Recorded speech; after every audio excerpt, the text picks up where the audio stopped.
I'm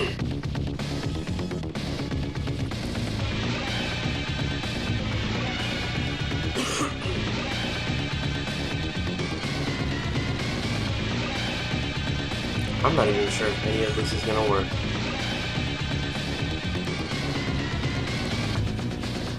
I'm not even sure if any of this is gonna work.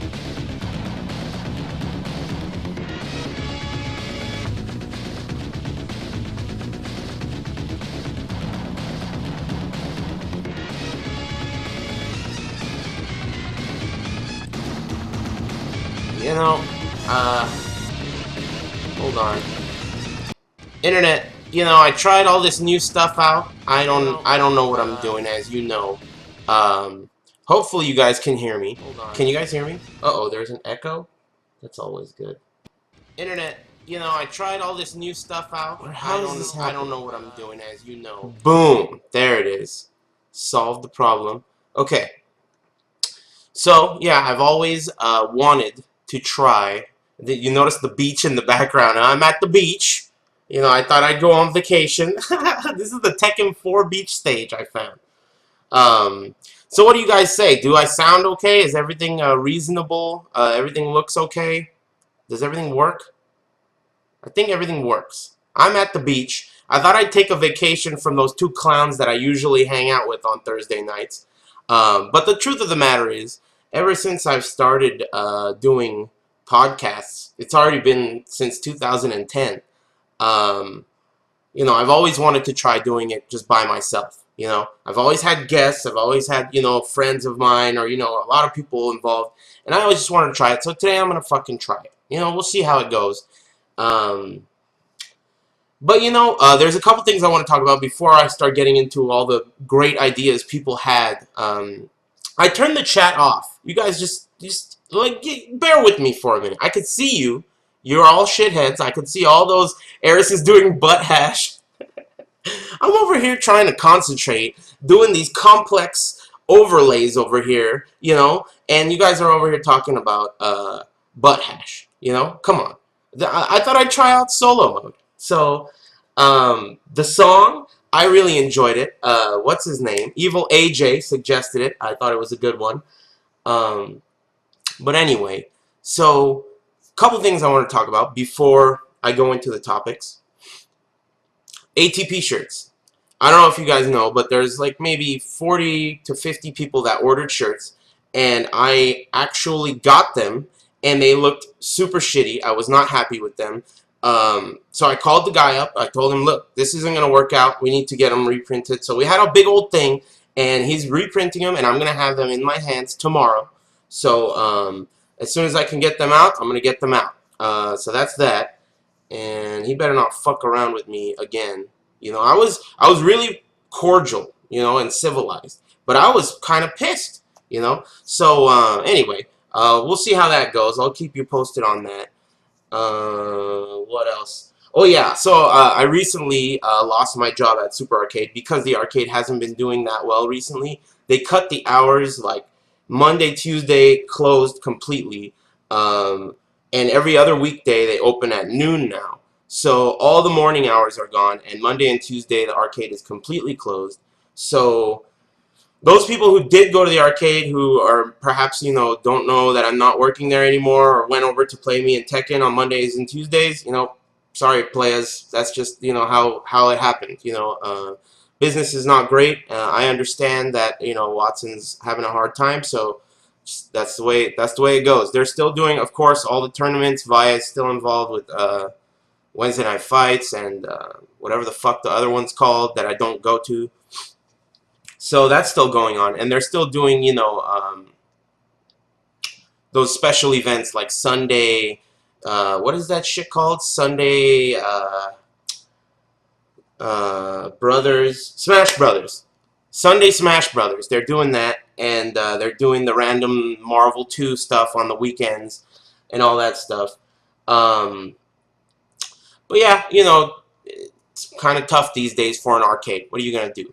There isn't that much to say about it, especially an arcade like that, that doesn't have ticket redemption and doesn't have, it just requires the support of a very niche community. So, if you live in the area, I highly suggest that you attend as many tournaments, especially these days, as you can, because it's not going to be around forever at this rate. You would have to be a fool to think that it's just going to be self-sustaining forever. Um, but that's, neither here nor there. That's just what's going on. So as a result of me losing my job at the arcade, at least in the near future, I'll probably be putting out more streams and more content and stuff like that, just because I'll have the time to do it and I'll be at a computer that I'm semi-familiar with. So that's what's going to go on with that until they give me a job at Subway. I've been waiting. I put in my application. Sandwich artist. I want that shirt. You know what I'm saying? Plus, there's this girl that works there. You know what I'm talking about? So, no, I'm just kidding. I'm not going to work at Subway. There's no way, man. They don't even know how to make tomatoes without the yellow shit in the middle. The tomatoes have yellow shit in the middle. What kind of tomato is yellow? So anyway, I was thinking about what I was going to talk about today on the show. And so I decided, what better place to turn to than the internet? The internet always knows, what to talk about and what, a good idea is. So some people had interesting ideas on what to talk about, but what I found the most interesting is that like a big group of people had the same ideas. So those are, I automatically thought, well, if a bunch of people are asking for the same topic, it must be a good topic. And one of those topics was, how do you prepare for tournaments? And it was such a deep question to me, because the way you prepare for tournaments is different, not only for every person, but also at different ages and depending on what games you play and how many games you play. And there's a lot of different factors involved, right? So what I'm talking about here is, I guess it all depends. And I was talking to Charles about it a little earlier, and he was talking about his first tournament, which was EC4, I think he said it was. And he said that Insomno should open the door. Yeah, that would be pretty funny. But anyway, he told me that for that tournament, he watched a shitload of Tekken Tag 1 videos and was watching JOP's videos, to prepare for the tournament. And when the time came, he overpsyched himself out, and he ended up playing JOP first round in his first tournament, and it's like, he just got really nervous and didn't execute the way he wanted to execute, and it just, he overhyped it, overpsyched himself out. And that's just it. I chalk that up to, it's your first tournament. You don't even know how your body's going to react when you're nervous sometimes. There's some people just get so nervous that they'll just shit their pants. And, other people they have really good fight or flight mechanisms, and they just, in the clutch, are just naturally really good. This type of thing will just improve over time with experience. So you can't prepare for a tournament with some kind of artificial experience. It's not some pay-to-play, pay-to-win model where you can just skip ahead and have all this great experience and shit. That's not going to work, So that's kind of not what I'm really going to focus on. The idea of you being like a new player and not having the experience of a tournament, I can't really help you with that. Just keep doing it. You'll get used to the feeling and the feeling of functioning while you're nervous when that happens. But what I do want to kind of focus on is how preparation for tournaments can change depending on what age you are, what your responsibility levels are in your life, and perhaps how much you like a game or not. Now, that's the one that's kind of going to be the key here. So, when I was younger, I used to really like competing in certain games. Like, for example, in Soul Calibur 2, when I used to prepare for a tournament, I would prepare in a more mathematical way. Like, I would go over all my homework, and I would really focus on exactly everything I needed to know. I would think about what players are going to be at the tournament. Who are the best players that are at that tournament? I would totally scout all of them out. I would know everything about the characters they use, and I would allocate my time evenly, much like the way Jimmy J. Tran does it. I would allocate my time evenly across the whole game to kind of know as much as possible about the game. Because I do think that that's really, really important when it comes to playing in tournaments. Knowledge is so important. I mean, it's like the most important, you know, if you think about that. Because it's like if you're interested in the art of war at all, you know, the art of war is always stressing about how if you don't know your enemy, you know, you're fucked. I'm paraphrasing here, but you're fucked. You have to know your enemy as well as yourself. If you don't know your enemy, but you know yourself, you're only going to win 50% of the time. 50% is an F. That's a bad ratio. So you don't want a 50% ratio. So if you look at all the people out there who know everything about their character, I'll give you a good example. That guy Galo, you know, he's a Julia player and he lives here in SoCal. Back in Tekken 6, I don't really know much about him now. I don't really play him very often. But back in the Tekken 6 era, he really knew his character really well. Like, he knew Julia, he knew all the right spacing, the right wall combos, and all that stuff. And for that reason, he got relatively far. He beat me one year at Evo. He beat a lot of players that, you know, perhaps someone with his level of knowledge or experience maybe shouldn't beat. In this case, myself. But he got that far because he knew his character very well. And at the time, I didn't really know his character very well. And many of his opponents perhaps didn't. Right? So, okay, this guy, solid Tekken player, I would say he's at around a 50% ratio. You know, he's shitty. It's a low ratio. On occasion, you're going to hit a home run, but, you know, what good is that if you're not consistent, right? So, for the sake of consistency, I always said, you know, I always agreed with the art of war. You have to know your character to a certain extent, but unless you learn every other character in the fighting game that you're playing, whatever game it is, unless you learn them all, at least to a minimum level as far as defense goes, then there's no way. There's no way you're going to have a consistent good results at tournaments. It's just not going to work. It's just science. You can't do it. And, you know, so that's one factor. When I was younger, I used to look at it like that. You know, I used to think, know as much as you possibly can about the game. Learn as much as you can. And, you know, you'll be okay. It doesn't matter who you run into at a tournament. Because, like Jimmy has said in the past, maybe on this show, I know I've heard him say it, but he doesn't really play against the opponent. He plays against the game. And that's a brilliant way to play if you know enough to apply it in a tournament. But the thing is, so let's say you're like Jimmy and you're playing against the game. That's a great way to do it because no matter who your opponent is, whether it's, you know, someone from the chat, you know, whoever, Ice Cold Hombre, or whether it's fucking Arnold Schwarzenegger, they're both using Ryu. And both of them just can throw fireballs and uppercuts. I mean, there's nothing that one guy can do that will take a character somewhere that's beyond his capabilities. So obviously, if you know Ryu and everything about him, then of course you're going to be able to beat him. I mean, that's just the way it is. You're applying math, you know.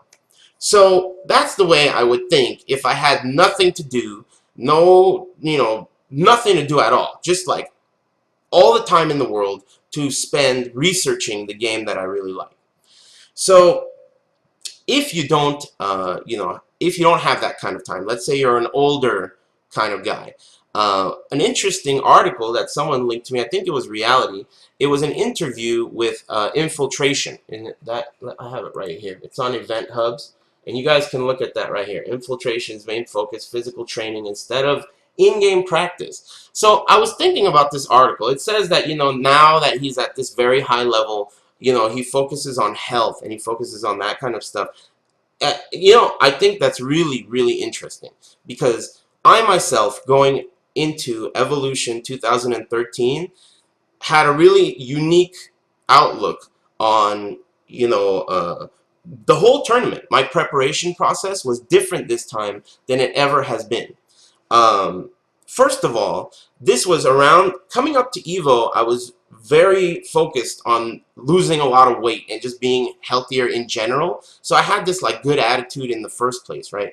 But coming up to Evo, I really, to be honest with you, didn't really love either of the games that I was going there to play. I wasn't, you know, all over Injustice at that time because they fucked up the game at patch 1.04, so that was really lame.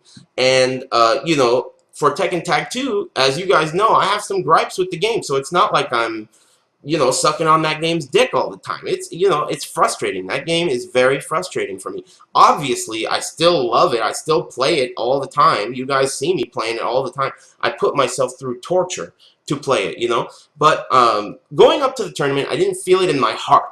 But I did feel like I wanted to compete. And most importantly, I wanted to beat people. I wanted to go into EVO. I remember reading tweets by James Chen and David, how they were saying, oh, they're not entering any games at EVO because they're commentators now. Their time is over. And, I kind of, in a way, it's hard to not relate to them, with me at least.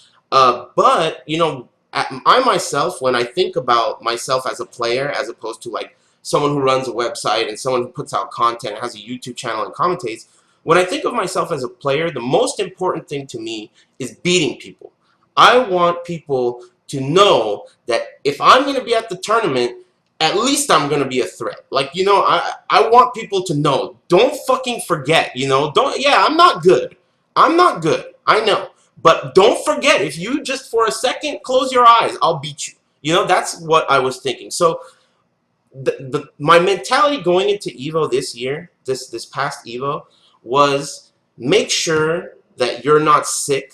Make sure that you're able to play while under like zero sleep. That's one thing I was thinking of. To prepare for this tournament, I practiced playing like with no sleep. At Wednesday night fights, I would just go there like without taking a middle of the day nap, without doing any of that, and I would just go straight into the tournament. And I'd have like some kind of caffeine, because I genuinely feel like caffeine helps a lot, especially if you are not a heavy coffee drinker or a caffeine drinker or whatever.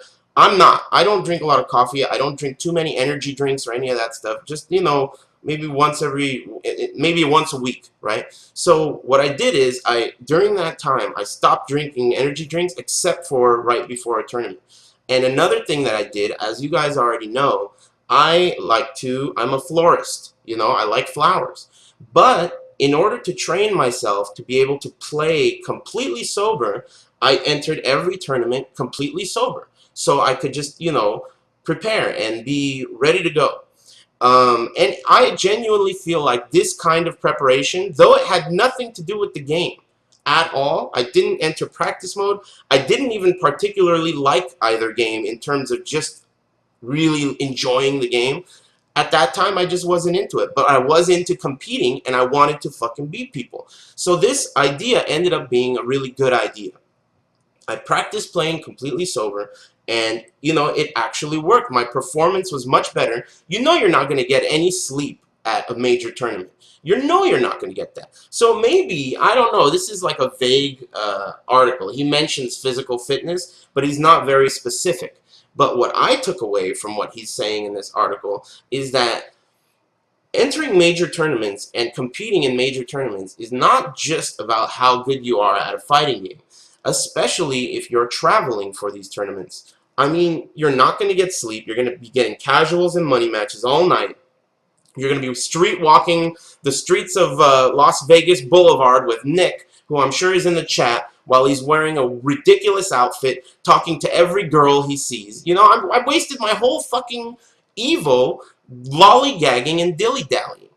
So of course I'm not going to be able to have a good night's sleep. It's just not realistic. So you have to train yourself to be able to play under those conditions. This guy, he's taking up my whole EVO with all this bullshit, and you got to be prepared. Vitamin C and all that shit. You got to be ready. Make sure you're not sick. Make sure you do your stretches. I'm not even about stretches. I'm not even about that. I'm not that guy that like wakes up in the morning and does all that weird shit. But during that time, it's a good idea to just make sure you're cool. Because it's not just about being good at the game and knowing everything. Because let me tell you, sometimes some people, like for example, I'll use this example. CD Jr., I played him at EVO last year. He played Superman in Injustice. I think he must have placed top 8 in other Mortal Kombat games. This was the first time I played him. But that guy, just by looking at him, he's up all night partying and, having a good time. You can tell by the look in his face he likes to hang out and, do stuff. And I was thinking to myself, I don't give a fuck if this guy is well rested. I don't give a shit if he, has diarrhea. Let me tell you another story. This is another story. Let me tell you. I think it was Evolution 2010, the one where I got ninth place again in Mortal Kombat 9. That Evo, I had just the worst fucking constipation of my life. Charles will tell you. Charles will tell you. I had the worst constipation ever, right? And I was in pain. I was in pain. Ask the guy. My back hurt. I looked it up on the internet. It was a disaster, right? And boom, it comes time for a tournament, and I'm literally in pain from fucking, I'm not kidding. This is a true story. I'm in pain from constipation, and I'm about to fucking play my top 32 match. And my first match in top 32 is against none other than Tom Brady. Tom Brady, the guy who everyone's always hyping about, he's got the big mouth, he's always talking shit, and I know the guy, we've talked before, he's laughing it up, but I'm in killer mode right now, I'm in fuck Tom Brady mode. It has nothing to do with the guy. I just want to kill him, right? And I'm trying to think about killing Tom Brady, but all I can think about is this fucking huge turd that's lodged in my torso. This is a lesson. This is a lesson. The end of the story is that I beat Tom Brady that year. The match is online somewhere, but I was able to beat Tom Brady with just the worst constipation of my life.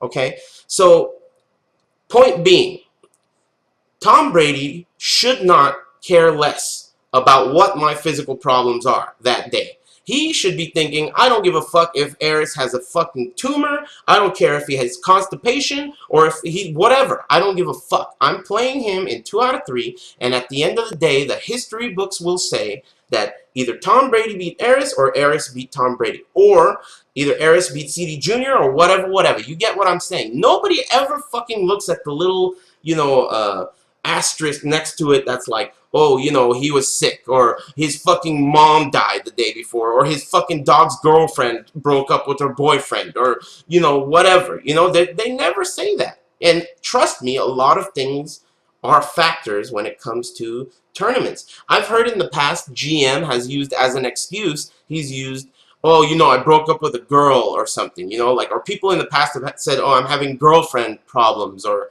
whatever. Those are all very legitimate reasons to not perform well, right? But nobody gives a fuck historically, Nobody cares. What about that year Pyro Lee wasn't able to make top 8 at EVO because he got so drunk that an ambulance had to take him fucking somewhere? This is back when EVO was at Cal Poly Pomona, So my point is that there's 2 points here. First of all, when you're preparing for a tournament, it's not just about the game. It's about preparation in terms of that killer instinct. The killer instinct, the urge to win at any cost necessary. I've talked about this in the past. That's extremely important when it comes to tournaments. I personally can say that I haven't been doing that lately. Just like yesterday and all these other tournaments I go to at Wednesday Night Fights, I am just, even the global qualifier, I don't have that killer instinct right now. There's nothing really pulling it out of me right now. I go, I attend, I support, I try my very hardest, but I can definitely say that, you're going to lose when you walk into a tournament with the attitude that I have. I'm not playing this game, and in this case I'm talking about Tekken Tag 2, but Injustice is also the case. I'm not playing these games with a winning attitude. And all these guys at Wednesday Night Fights that go there, all these fucking guys that never make top 8, like that guy that looks like Ace Ventura, top 3 I mean, that guy, that Injustice player, or like, even anyone, any one of them who is playing a character that is, reasonably good and is a player who is able to execute, there's some reason why they're not able to perform, And the reason to me is that they just don't want, like, how Steve's always laughing, he ain't want to win, he don't want to win. Well, he's right. Sometimes these guys really don't want to win. It's not like they don't want to win, like they're saying, I don't want to win, but they're not doing the thing that is necessary to win. So if you don't do that, then you don't want to win. You know, I mean, the way I see it is, you have to walk into a tournament, and if you really think you're gonna win, you have to prepare. And preparation could mean anything from taking a fucking stool softener to drinking oranges and eating orange juice and eating pears or whatever needs to happen. You know yourself as a person. You know if you got fucking some kind of glaucoma. You know whatever your issue is. You know, whatever it is, there's a billion problems that people have. You know, another problem I have is my fucking ankle, my feet. You know, I have issues from standing around for a long time. You know, I like to smoke cigarettes too, and smoking cigarettes equals standing around. You know, so I gotta make sure that my feet are okay. You know, I gotta make sure I'm wearing comfortable shit. And it's all a big global factor. It's very, very important when it comes to tournament. It's not even about the game at certain points. Once you get to a certain level, you're already good. Look at infiltration. What else is this guy going to do? You know, it's just a matter of rudimentary training at this point. And execution, keeping your, you know, your hands able-bodied and able to do the things you know you can do. But other than that, it's just a matter of killer instinct, having that you know, what you got to do to win, no matter what, no matter the cost. I don't even mean like the Machiavellian theory shit, like you know, if you push his paws, you're going to take the round. I don't even mean that. I mean, like, you have to consider all factors. You know, what if you're a father? What if you have a girlfriend who likes to nag a lot, right? This from experience, when I was in MLG in Texas, you know, I had some girlfriend drama. At the time, I was dating a girl, and she's giving me all this shit over the phone. And I was like, listen, you know, I'll talk to you later about this. You know, I'm about to go over here and do something. You know, and you got to just handle all these situations appropriately, because any little thing can really fuck up your whole tournament. And if it does, no one is ever going to give a shit about it for the history of time. You know, oh fuck, you know, BL beat Aris at Wednesday Night Fights. Yeah, you know, it happens. No one ever is going to care what the rationale, logic, what happened there. No one's ever going to care about that. This is just the way it happened. This is historically, this is the way it was written on paper. So my point in the end is that it's not just about the game. It's about preparation at any cost. You have to look at yourself. You have to look at how many issues you have. What are the issues in your life? What are hindering you from winning? And then you will be able to understand what you need to do to prepare. That's the key. It all depends on you. You know, another thing is when you're, let's say when we talk about preparation, right? And we were talking about Jimmy J and how he like homogeneously practices against all the characters in the game in order to prepare for a tournament or prepare in general. Well, let's say you don't fucking love the game that much, like the way I didn't love Injustice that much going up to EVO. So what I did as far as character preparation was, I just played the odds. And I thought to myself, I was just talking to Ricksta about this outside the arcade yesterday, but I just played the odds. And what I did was, I thought to myself, what characters are exceptionally good against my character, and what characters are exceptionally popular. Those are the characters I looked at. You just don't have the time or the willpower to give a fuck about all these characters, right? And that game only had very few. Imagine, you know, Tekken Tag 2, these characters are way more robust and there's way more of them. But the good thing is that, you know, if you have that attitude, if you select the right characters to research, you can really save a lot of time. And in hindsight, I really feel like that was the right decision, because at Evolution this past year, the only funky matches I ran into were I played a player, and I didn't know anything about Harley Quinn, but all I knew was that if she tried anything, I could just shoot that bitch. You know what I mean? I just knew that that character could not get in on Deathstroke. So I ignored her. I never even looked at any of that character's moves. It's just irrelevant to me because I was sure that I could just shoot that bitch. And when it comes to like other characters, I focused on them. Like that Ice Girl. What is that stupid character's name? Fucking the one with the slide. You know, Ice Slide.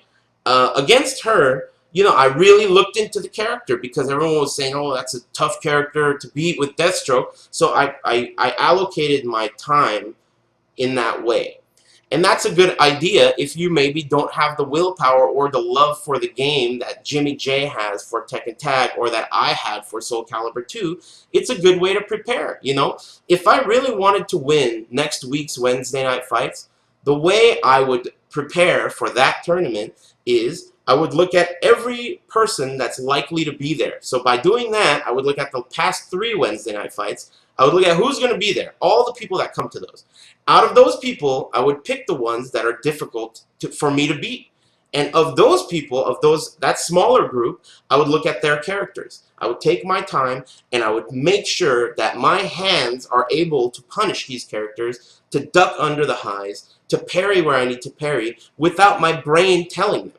That's the key. As long as you get yourself to that level, your infiltration basically, it just depends on how much more knowledge you want to obtain. But you have to train yourself to be able to execute without thinking. And against these characters. That's really what it is. You know, yesterday I was watching Rip. I know he's in the chat, and he was playing James. And one time, James, for the kill, traded hits with Rip when he did a slide, and he didn't do the follow-up combo. James didn't do the follow-up combo. When you trade hits with a slide, you get like a wall standing 4 or something, and you get a combo. Now this slip up for the round is really common. I mean, I can't blame him. It's Tekken Tag 2. It's really difficult. But, you know, the thing is that if you miss stuff like that, it's because your brain wasn't able to tell your hands to do it in time. You weren't prepared. It just happened and you were not prepared. That's what you want to avoid. That's the key. You want to be prepared for every scenario. You don't want to be caught off guard. Because if you get caught off guard, then you're going to end up fucking up in the art of war way that we talked about way earlier. You need to know yourself and your enemy. And if you're caught off guard by anything, just go look it up. I played against Justin Wong in Tekken 6 that year at Comic-Con, and all I did was give him the treatment over and over and over again. And basically, I saved that for one of the last rounds. And the reason I did that is because during the match, I obtained the information that this guy does not know shit about this string. I can beat him. Basically, I thought to myself, I will get a free round on Justin Wong with this move.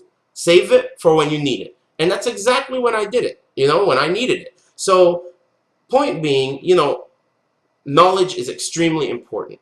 So when it comes to preparation for a tournament, I would say knowledge is really, really important, and your health is also really important. And also keeping distractions, you know, staying focused is also really important too, because you're not gonna be happy if because of your fucking, you know, problems with your girlfriend or whatever, you ended up losing, you know, to someone who you feel like you shouldn't lose to. You know, another player, for example, is Lil Majin. You know, I genuinely think that guy is way better than me.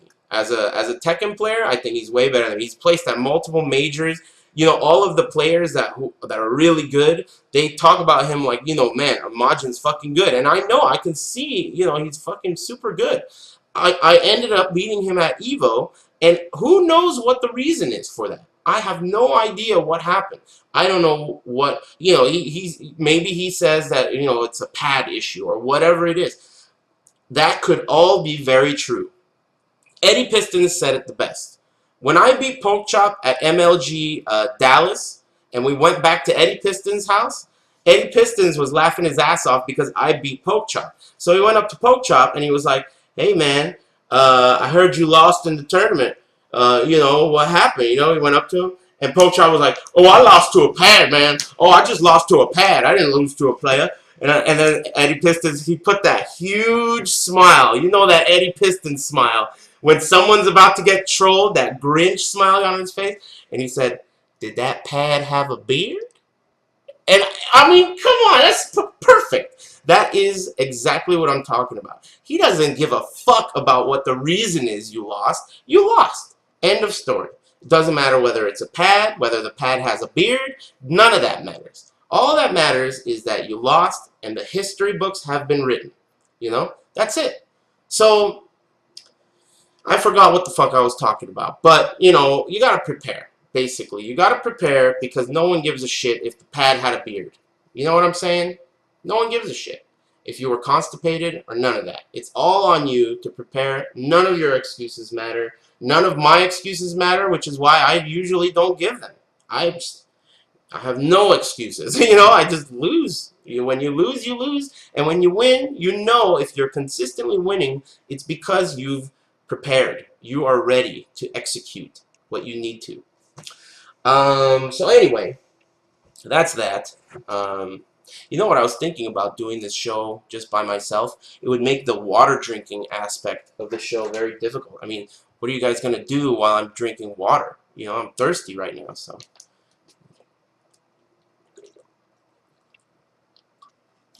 Guess that wasn't so bad.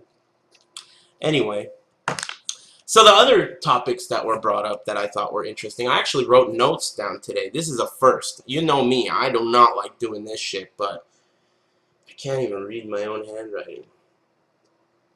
Oh, the second thing that a lot of people on Twitter wanted me to talk about was really kind of weird to me, because I guess I don't follow the politics of, the fighting game community that much. I don't really give a shit anymore about any of that. All I really care about is fighting games and whether or not I like them, and, that's it. And competing. That's all I care about.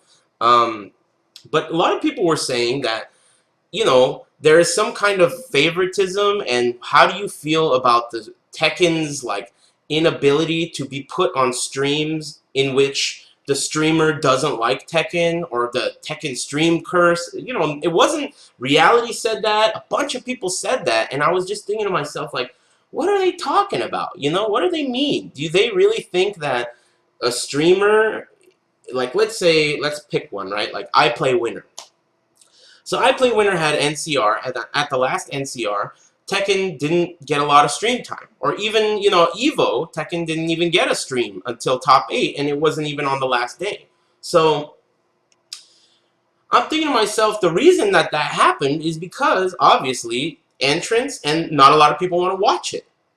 It's not because of, anything else. That's what it tells me, these streamers are about money. If some new fighting game, look at Wyatt, for example, right? He doesn't just go to Super Arcade and run these tournaments every week because of the sole fact that he loves fighting games equally across the board. Obviously, he likes Street Fighter 4. Obviously, he plays it and practices it and is very good at it. But do you think he gives a fuck about any of that other shit, Smash Brothers? Do you think Vaya even gives a shit about any of that? No. He's supporting the community and doing his job. And as far as the stream goes, he's going to give them what they want. The largest group of people on the internet count the most. And what he does is he also allocates some time to the smaller pieces of the pie. For example, Wednesday Night Fights last night, he showed top 3 for the other games, but Street Fighter 4 is getting just way more entrants, so you're going to show more of that game. And that's what the chat wants to see.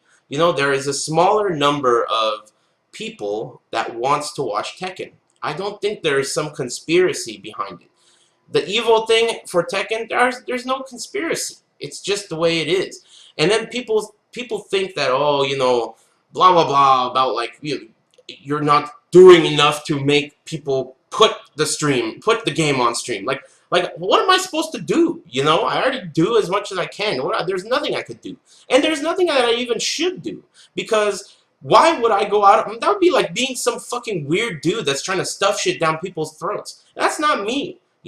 If Tekken, I would love for Wednesday Night Fights to only be Tekken Tag 2 the whole time, beginning to end. That's what I would want. Ideally, I would want to never see any other game. But the reason that's not the case is because not as many people like it as much as I do, and that's the end of that. If I go and start telling Via, put this shit on the stream, man, or tell Commando, put more fucking matches on the stream, what am I doing that for? I don't understand what the reasoning is. All I would be doing is stuffing something down people's throats that don't want to see it. The people that do want to see it, the people that do want to participate, they show up to the arcade, we get our numbers up, and we get a nice top 3 on the stream. Everyone gets to watch us. We do the commentary. It's a lot of fun, and I fucking love doing that. It's a lot of fun talk a lot of shit, you know, and it's great. And playing is great too. I enter every time I go. I enter. You have never seen me at a Wednesday Night Fights not entered. That has never happened for at least one game. I mean, I focused on one or the other, but I don't go to just commentate like that clown Vic the Slick. That shithead goes to fucking Super Arcade every time, commentates Street Fighter 4, and he never plays anything. It's just appalling to me that someone would do that. I mean, what's the point? What's the point? What are you doing? You just like, you know, what do you like, being on camera? What is the point? You're not doing anything. Anyway, I don't like that shit. I don't like that shit at all. Especially not from someone like Vic the Slick, you know, because that guy, I don't even want to get into it with Vic the Slick. Anyway, point being, if you're a fan of Tekken, or any game, and that game is very niche, if it's a niche game, it's not really a good idea to try like being overbearing about, you know, show this on stream, show this on stream. The real way to get a game to be shown on stream is to support it in terms of attendance. And I don't blame you if you don't want to show up. Let me make that clear. All these guys out there, like JMS, like, who else? Fucking, that guy that plays Nina. I forgot his name. You know, all these guys. Or even Kyle, or like, you know, Run It Black, or all these guys that do come out. They do like playing, but they just, for whatever reason, are unable to attend. I don't blame them. It takes a lot of fucking willpower. Or how about all these guys that don't show up? I see Arturo is in the chat. All these guys that don't show up to next level for, you know, the tournaments, and how the tournament numbers have been low, and how Injustice hasn't even had tournaments for the last few weeks. All that stuff, you know, I don't blame them. It's hard. It takes a lot of drive to get in on a train for 2 hours, or drive for, you know, an hour and 10 minutes in traffic, and to get home at 3 a.m., to wake up at 8 a.m. You know, this shit sucks tons of dicks. You know, it sucks dicks, multiples at the same time, not even in a row. You know, and I don't blame you. But if you continue, if this trend continues, and people are not showing up to the tournaments, the tournament organizers are going to have to, they're going to struggle. You know, I don't know anything about Henry Sen and his business. I barely know Henry Sen. I've just met him, but I can guarantee you that his business is struggling a lot. And it's due to the people that don't show up to the tournaments. And the games that get the attention are the ones that have the people that show up to the tournaments supporting the games. So I'm not the guy that's going to say, hey, fuck you guys, go to all the tournaments, you guys are all, you know, dickheads and whatever, support your game, fuck you. That's not the guy, that's not me. But I just want everyone to know that if you don't support your game, if you don't support the thing that you care about, not only will it not be held at, you know, on stream, not only will you be thinking like, oh, what the fuck, where's Tekken today, Via? You won't be thinking that. You'll be thinking, where is Wednesday Night Fights? You know, this shit is just not going to be self-sustaining forever. So I, myself, ethically, really like fighting games. I live very close to Super Arcade. And it's really not that much trouble for me to go to Wednesday Night Fights, attend, play, without that killer instinct I was telling you about, you know, like that you really want to win. I obviously don't really give that much of a shit about winning at this, you know, juncture, but I go and support, and that's enough for me, you know. This is a personal thing. So if you yourself are thinking about whether or not you want to go to Wednesday Night Fights that week, or whether or not you want to go to the next level battle, Big 2 circuit or whatever, you know, it's just a matter of you weighing it to yourself and thinking about, you know, think about that pizza place down the street from your house where, you know, you didn't go there as much as you should have, and it's gone. The pizza place is gone. That's how it's going to be. That's basically how it's going to be. So, you know, to each his own. Everyone has their own opinion. Everyone knows, you know, what the difference is between whether or not they want to attend for the business to stick around, or whether or not they want to attend for the game to get more popularity or whatever. But attendance is extremely important. I basically fucking lost my job at Super Arcade because of attendance. I mean, that's basically what it is. If Super Arcade doesn't produce attendance for tournaments, then Watson doesn't have enough money to keep the arcade open for all the hours. You know, it's very difficult to run a business like that. It's crazy. You know, it's very difficult. I sat there on multiple days, like on a Monday. You know, I opened the fucking door and I disarmed the alarm and I sit there. And, you know, throughout the day, I'm over here looking at flowers and all my buddies are coming in and we're playing. And, you know, they're putting down $1 for 30 minutes to play me in Tekken or whatever, Vietnam Tom or Burvik or whatever. We're having good times. We're enjoying it. But we're looking behind us during the day and we're like, damn. Man, it's been fucking dead all day today, huh, Eris? We look at the clock and it's already 7 p.m. and I only got 4 hours left before I close. And I look in the register and that shit's only made $16. You know, that's rough. You know, that's really rough. It's pretty wild to expect that to be self-sustaining. You know, and as I mentioned, I don't even fucking know Henry Sen. I don't know anything about him, but I'm sure he's in the same predicament. This is a very niche hobby. This is an extremely niche hobby. So we are relying on a very, very small community, and the community that we're relying on is super poor and mostly retarded, and you know, very poorly skilled as far as social skills. I mean, this is the reason why the chat is so out of control, because we're all retarded. I mean, that's just the way we are. I mean, we're not nut jobs. I mean, constantly wanting to troll people. I mean, 5 seconds ago, I was talking about how, you know, I enter tournaments just for the sake of beating people. It brings me joy. Rip was telling me, reminding me that back when, you know, I was really doing well at Injustice, Chef and Crazy Bone saw me at the gas station, and they were pleading, please, stop beating us. Please, Eris, stop beating us with Deathstroke. And I just thought to myself, like, I didn't show it, but in my mind I was thinking, man, that was like he handed me a gift. Take this gift, Eris. I was so happy. It was the happiest thing that he could have possibly, the best compliment. I was just ecstatic. It was like, I mean, I was just so happy. You know, that was beautiful to me. I walked out, I bought my water and my energy drink, and I walked out of that gas station thinking to myself, this is fantastic. That's why I entered today. That's why I enter every week. Just to make these guys want to beat me. You know, like, and if they don't want to beat me, if they can't beat me, then I want them to feel crushed like this. I want to crush them. That's the killer instinct I was talking about, you know?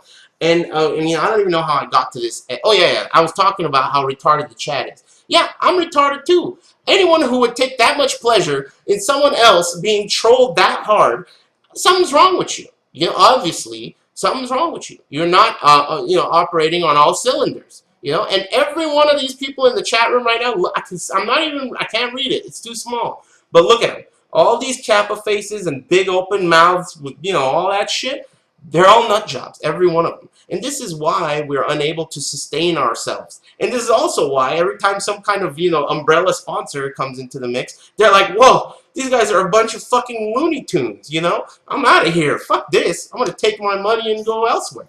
That's just the way. Look at this. Look at these nut jobs. They're everywhere. You know? So, I mean, the point is that places like, you know, Next Level and places like Super Arcade, and there are more. I don't even know how Arcade UFO's doing. I haven't talked to fucking, you know, whatever his name is. I haven't talked to him in forever. You know, who knows how Arcade UFO's doing in Texas? But the point is that these arcades are relying on such a niche community that they're not going to sustain themselves forever. And I hate to say it, for long. You know, not just forever, for long. So whenever you're not making it to a tournament, whenever, you know, I'm not asking you guys to go every week or anything. I'm not even asking you to go at all. Just understand the consequences to not going. You know, first consequences, yes, foobar duck. Sorry, you know, I got the memory of a shark. Anyway, the consequence, you know, as far as locally, as far as Super Arcade, you know, look, I lost my job because of attendance. You know, and it's just the way it is. I'm not pissed off or anything about it. It's a natural consequence, and trust me, I saw it coming from a fucking mile away, and so did everyone else. You know, I mean, how is the business going to sustain? But you got to support. You know, if you really like a game, if you really want it to show up on stream, show up, enter the tournament. You know, it's not usually something that they ask of you to do every week. I understand it's steep. I understand times are tough. You don't have a lot of money. It makes sense, you know, but once a month is even enough. You know, once a month can go a long way, you know. So I don't know. That's just my perspective on all that shit. Thirsty again, so you guys are gonna have to just watch me drink water for a moment.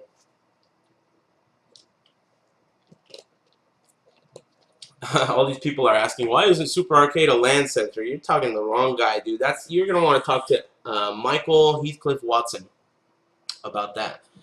But anyway, there was one other thing that I was gonna show you guys that I thought was kind of interesting. Let me see if I got it over here. There was an interview with Harada and the other guy from what's that game called?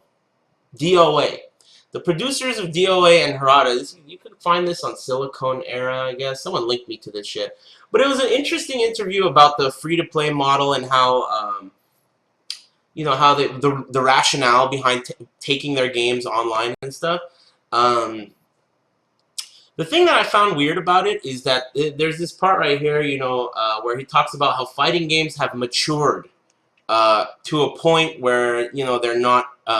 He's using this interesting terminology about how fighting games have matured and it's gotten to a point where they're not as popular and they're stagnant. And I wonder what he means by that. I wonder if he means maybe fighting games perhaps are that's like a genre that only appeals to a certain like very young audience, and then that young audience has to really become attached to it to then become old and become reinterested in it. Like, I feel like there's maybe fighting games are really unique in that they don't appeal to a very large demographic. Like, they can't appeal to a large demographic. Only a specific type of person is able to do well in them, and an even more specific type of person is going to have the time and resources to get good enough to be a top player. So, you know, it's interesting to me. I'm not 100% sure on what he meant by that, but basically the article is saying, like, fighting games are doing really shitty right now, and we're trying to figure out a way to make them less shitty and more accessible to more people. And overall, I like the idea. I like the direction that they're going in. I like free-to-play. Sounds cool to me. I like the concept of both being available, like free-to-play version of a game, and then, like, you know, you can buy the whole game for X amount of money or whatever. But it's basically, it seems as though it's going to be the future. So you should, you know, you should be prepared for that. I think this is going to be the future of fighting games. I also think that the skill level of fighting game players is going to drastically go down. I think fighting game players are going to suck more and more, and you're going to see more and more of the same players become top players forever. It's just going to become that. It's going to stay that way forever because free-to-play models and, as he puts it in this interview, virtual arcades in which you play in an arcade like Tekken Revolution, those don't produce good players. That does not invoke that killer instinct I was talking about at the beginning of the show. Not at all. In the least bit. Not at all. None of the good players that you see placing, none of them are going to be as good as the best players if they are born from an online era. You know, it's just not going to be as good. This is my opinion, but I genuinely feel like a virtual arcade will never produce a player as good as a real arcade. And that's because of the anonymity of the internet. You know, the other day I was playing on an account that a cat lord, you know, he gave me this account with Dragonoff on it because I didn't want to do the gift points. So I'm playing on this account. I don't even know what the name of the account is. It's like, whatever, you know, P. Diddy something. And I was just playing on that and, you know, kicking the shit out of people. But there's total anonymity. There's like, if I lose, I don't have to go to the back of the line or go to the change machine, and I don't have to give that guy the satisfaction of knowing he sent me there. And when I give him that satisfaction, I'm then not going to get that feeling of, man, you know what? Fuck that piece of shit. I can't wait till it's my turn again to fuck that guy up. That is what makes people good, and that does not exist in a virtual arcade. In a virtual arcade, when you lose, you do all that fuck that guy, and then you go, well, let me turn that off and watch some Curb Your Enthusiasm. You know, it's like, whatever, that's not going to make you good. You're never going to get good in that environment, it's not going to happen. So it's just the way fighting games are evolving. They're going to head in that direction. They're going to be free to play. Get used to these fucking, what do you call them? Virtual arcades. Get used to them. Anyway, they're kind of whack. I think they're kind of whack. So I think I'll call someone a bitch now. I think I'm going to call that guy Chris a bitch, the Ken player from Super Arcade. He's a Street Fighter player. I don't know why, but for some reason I like the guy. He throws a lot of tantrums about how his characters are weak, and he can't beat Online Tony or, Gabe because they're using, like, Vortex characters and, like, blah, blah, blah, my character is whack. I'm going to call him a bitch because I remember I was around that age when I was really pissed off about Nightmare. And I was a Valdo player in Soul Calibur 2. He's around 18, 19. I was around that age when I was thinking, like, man, this is bullshit, Every time I'd play against Tidy Whitey in a tournament, he would just push my shit in for free, and I would just be like, well, what am I going to do? This is a bad matchup. And I was trying to tell him this yesterday, but it's really hard for me to give advice in person without talking shit. So I talked a lot of shit about him being, like, making fun of him, right? Hopefully the point got across. But when you're in a scenario like his, and playing a very unpopular character like Ken, it's easy to give up hope in a matchup. And I think that's what he seems to have done. He seems to have stagnated, and he's given up hope on all these matchups, and he's just thinking it's Ken's fault, when that's not necessarily the truth. When you have a character that's under-researched, like Ken or like Valdo, in the time that I was playing and having the same problem, there's a lot to learn. There's a lot of outside-the-box thinking you can do.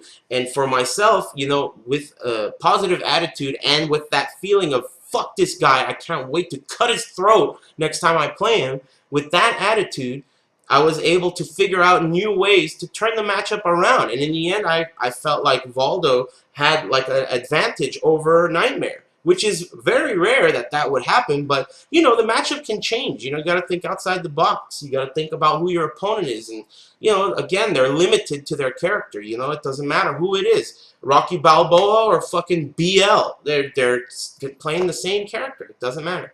So I think Chris is a bitch. He needs to get his shit together. He complains a lot. And if Ken really does suck, if that's the truth, then you're a fool for consistently picking him against characters you can't beat. It's like, you're just fucking shooting yourself in the foot over and over. Like, oh, that didn't feel good. Let me try it again. Boom. Uh-oh. Yeah, maybe the other foot. Boom. Yep. Same result. What are you, a fucking moron? You're a moron. Either you learn how to beat the guy and stop complaining and win your first Wednesday night fights, or you pick a different character. End of story. Or you fucking keep stepping on that banana peel every day, and you lower my I just do it. All right, you're a bitch. I don't even feel like talking about that guy anymore. Anyway, internet. ATP shirts. I should get them tomorrow. It's been fun. This is the first time I did a podcast by myself. I didn't really look at the chat too much, but I've been glancing. You guys are a bunch of trolls. But I enjoyed that. I got a load off. Anyway, I'll catch you guys next week. Keep an eye on both my Twitch and YouTube channel because I will be doing a lot of stuff since I got some time on my hands. But I feel like I'm forgetting something. The beach. Anyway, oh yeah, I know what I was forgetting. If you guys have suggestions for topics and shit, let me know. I like that idea. I figure the internet knows exactly what they're talking about. They're geniuses. So just let me know on Twitter. The Twitter's somewhere on the screen. I'm sure I put it somewhere. Let me know on that what you want to talk about, what you want to hear about, what you want advice about, and I'll catch you guys next week. The last thing I wanted to mention was Rip and Rixta.